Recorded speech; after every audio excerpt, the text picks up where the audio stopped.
नमस्कार। आप सभी लोगों को मेरी तरफ से नमस्कार। आज मैं आप लोगों के सामने एक ऐसा शेयर पेश करना चाहता हूं जो कि हमारा भविष्य है।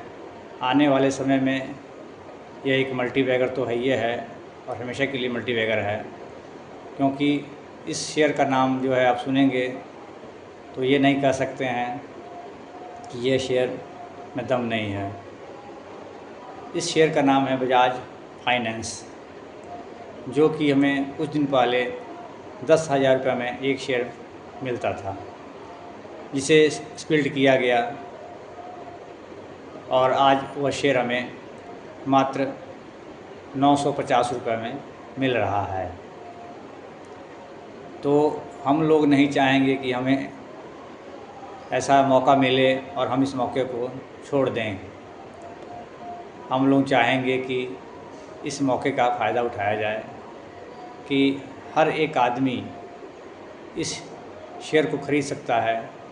पहले सोचिए कि अगर इस शेयर को लेना हो और हमें अगर 10 शेयर लेने हो तो हमें 1 लाख रुपए की ज़रूरत पड़ती थी, परंतु अब इस शेयर को अगर हम लेते हैं और 10 शेयर लेते हैं तो सिर्फ 10,000 रुपये में 10 शेयर ले सकते हैं। अगर यह शेयर स्प्लिट नहीं हुआ होता तो शायद हमें यह मौका नहीं मिलता।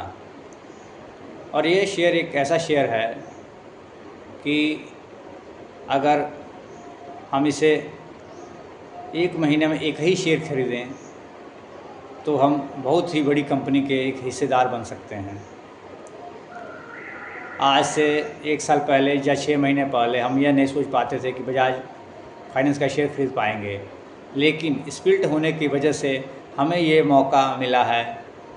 हम चाहें तो सिर्फ महीने में एक ही शेयर खरीदें और इसे एसआईपी के मोड पर धीरे धीरे इन्वेस्ट किया जाए तो शायद यह आने वाले समय में 10 साल में या 20 साल में ये बहुत ही बड़ी पूंजी को बना सकता है।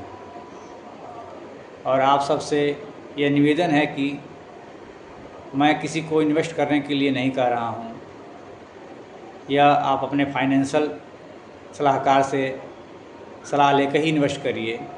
यह मेरी सोच है कि अगर हम कोई छोटा भी बिजनेस करते हैं तो उसमें बहुत पूंजी लगती है और शायद वो बिजनेस चले या ना चले ये तो हमें मालूम नहीं है, लेकिन ये बजाज फाइनेंस कंपनी इतनी बड़ी कंपनी है, इसको सोचना कि हमारे बस की बात नहीं है, लेकिन हम इसमें एक मौका मिल रहा है कि एक हिस्सेदार बन सकते हैं।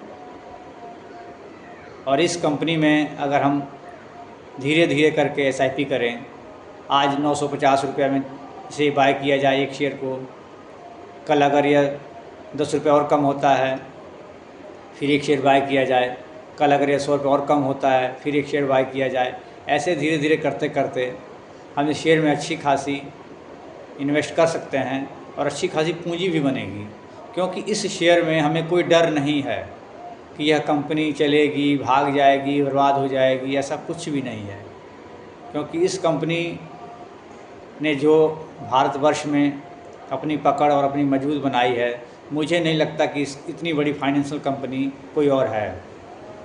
और इस मौके का फ़ायदा उठा लिया जाए अगर, तो हमको लगता है कि एक समय ऐसा आएगा, अगर अपना हम पोर्टफोलियो देखेंगे तो हमें लगेगा कि आज हमारा इन्वेस्ट किया हुआ पैसा वाकई में कुछ है। क्योंकि कभी कभी हम छोटे मोटे स्टॉक खरीद लेते हैं, फिर उसको एवरेज करने के चक्कर में पड़ जाते हैं और नीचे जाता है, फिर इसको एवरेज करते हैं फिर और नीचे जाता है, फिर कंपनी में कोई इशू आ जाता है तो और डर लगता है कि शायद कंपनी डूब ना जाए, बंद हो जाए, फिर हमको बहुत डर लगता है, फिर हमारी पूंजी डूबने का डर रहता है। लेकिन इस शेयर में ऐसा कुछ नहीं है और इसका रिकॉर्ड आप कभी भी गूगल में सर्च करिए, यूट्यूब में देखिए इस शेयर के बारे में, आपको पता लगेगा कि हाँ वाकई में इस शेयर में कितना दम है। और बजाज फाइनेंस शेयर जब 10,000 रुपये का था तो बहुत सोचना पड़ता था कि एक शेयर में कौन 10,000 रुपये इन्वेस्ट करेगा, बहुत मुश्किल होता था। लेकिन आज यह शेयर 950 रुपये में मिल रहा है, तो धीरे धीरे फिर ये 10,000 पर चला जाएगा। एक उदाहरण देता हूँ मैं आपको। कुछ दिन पहले जब BSC का शेयर स्प्लिट हुआ था तो वो 500 रुपया 600 रुपया में मिल रहा था, लेकिन किसी ने सोचा नहीं था कि वो फिर 5,000 में चला जाएगा। तो सोचिए BSC का शेयर जब 500 से 5,000 पर चला गया तो बजाज फाइनेंस को 900 रुपये से 10,000 जाने में देर नहीं लगेगी। अगर यह मौका हाथ से निकल गया फिर यह मौका नहीं मिलेगा। सभी लोगों से मेरा निवेदन है कि मेरे चैनल को सब्सक्राइब करें और लाइक करें। मैं किसी को इन्वेस्ट करने के लिए नहीं कह रहा हूँ। आप लोग अपना खुद इन्वेस्टमेंट प्लान बनाइए, सोचिए, स्टडी करिए कि वाकई बजाज फाइनेंस में कंपनी क्या करती है क्या नहीं करती है। जब तक आप लोग खुद स्टडी नहीं करेंगे आप लोगों को नॉलेज नहीं होगी। आप लोग खुद स्टडी करिए, नॉलेज लीजिए और फिर इसमें थोड़ा थोड़ा करके इन्वेस्ट करते रहिए। अगर आप लोगों को मेरा वीडियो अच्छा लगे तो सब्सक्राइब और लाइक ज़रूर करिएगा। धन्यवाद।